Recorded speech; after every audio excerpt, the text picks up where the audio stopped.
Rule number 31, विकल्पों पर नियंत्रण करें।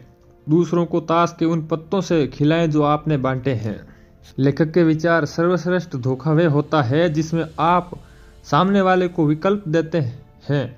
इससे आपके शिकार को यह लगता है कि नियंत्रण उसके हाथ में है, जबकि वह दरअसल आपके हाथों की कठपुतली होता है। लोगों को ऐसे विकल्प दें ताकि उनके द्वारा कोई सा भी विकल्प चुनने पर आपको लाभ हो। ये दोनों बुराइयों से कम बुरी बात को चुनने के लिए विवश करें, जबकि दोनों ही बातें आपके उद्देश्य को पूरा करें। उन्हें दुविधा के सींगों पर बिठा दें, जिधर मुड़े उन्हें घायल होना ही है।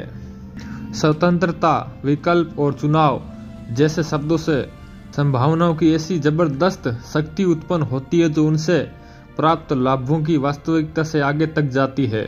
गौर से देखें, हमारे पास बाजार में, चुनाव में, नौकरी में जो विकल्प होते हैं उनकी निश्चित सीमाएं होती हैं।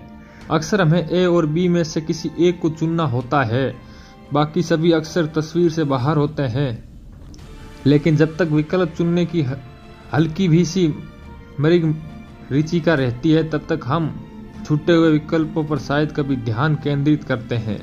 इस वजह से चतुर और चालाक आदमी धोखा देने के बहुत से अवसर बना लेते हैं। जो लोग विकल्प चुनकर उन्हें यह विश्वास ही नहीं होगा कि वह धोखा दिया जा रहा है या उनका शोषण हो रहा है, वे ये नहीं देख पाते हैं कि आप उन्हें थोड़ी सी स्वतंत्रता सिर्फ इसलिए दे रहे हैं ताकि बदले में वे आपकी इच्छा पूरी करने के लिए काम करें। इसके किसी को धोखा देते समय आपको इस बात का ध्यान रखना चाहिए कि आप उसे बहुत ही सीमित विकल्प दें। नीचे विकल्पों पर नियंत्रण के कुछ आम रूप दिए गए हैं।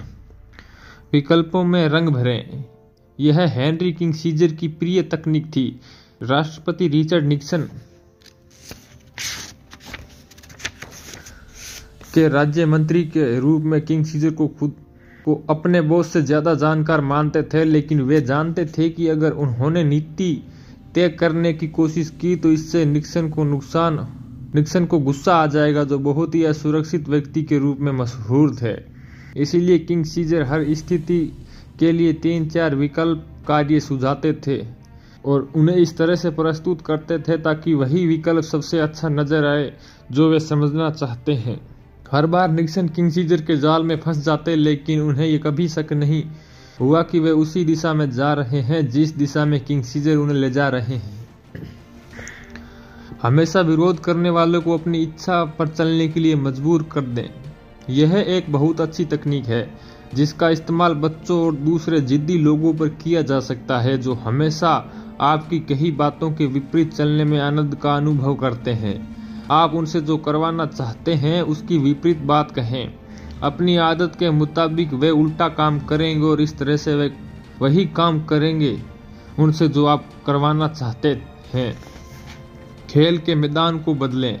1860 के दशक में जॉन डी रॉकफेलर ने कच्चे तेल पर एकाधिकार करने का लक्ष्य बनाया। अगर वे छोटी तेल कंपनी को खरीदने की कोशिश करते तो वे उनके इरादे भांप लेती और संघर्ष करती। इसके बजाय उन्होंने चुपचाप वे रेलवे कंपनियां खरीद ली जो तेल का परिवहन करती थी। रॉकफेलर ने खेल के मैदान को बदल दिया जिससे छोटे तेल उत्पादकों के पास सिर्फ वही विकल्प रहे जो रॉकफेलर ने उन्हें दिए थे। सिमटते विकल्प। हर बार जब खरीदार झिझके और एक दिन बीत जाए तो अपनी कीमत बढ़ा दे। यह निर्णय के शिकार व्यक्ति पर आजमाने के लिए बहुत अच्छी नीति है जो यह सोचकर तत्काल निर्णय लेगा कि आने वाले कल के बजाय आज उसे ज्यादा अच्छा सौदा मिल रहा है। खाई की कगार पर खड़ा कमजोर आदमी। यह तकनीक विकल्पों में रंग भरने जैसी ही है, लेकिन कमजोर और अनिर्णय के शिकार लोगों के साथ आपको ज्यादा आक्रामक होना पड़ेगा। उनकी भावनाओं को उत्तेजित करें, उनसे काम करवाने के लिए डर और दहशत का प्रयोग करें। अगर आप तर्क का हवाला देंगे तो वे हमेशा टालमटोल करने का तरीका खोज लेंगे। उनके सामने हर तरह के खतरों का वर्णन करें। आप खतरों को ज्यादा से ज्यादा बढ़ा चढ़ा कर बताएं। इसका परिणाम यह होगा कि हर दिशा में खाई दिखने लगेगी सिवाय उस दिशा के जहां आप उन्हें ले जाना चाहते हैं। दुविधा के सींग। यह मुकदमा लड़ने वाले वकीलों की आदर्श तकनीक है। वकील गवाह को किसी घटना के दो संभावित स्पष्टीकरणों में से किसी एक को चुनने को कहता है। जब दोनों में ही कोई न कोई पेंच होता है, उन्हें वकील के सवालों का जवाब देना होता है, लेकिन चाहे वे कुछ भी जवाब दें, नुकसान उन्हीं का होता है। इस कदम की सफलता की कुंजी तत्काल वार करना है। अपने शिकार को बचाव के बारे में सोचने का समय न दें। जब वे दुविधा के सींगों के बीच में झटपटाते हैं तो वे अपनी खुद की कब्र खोद लेते हैं।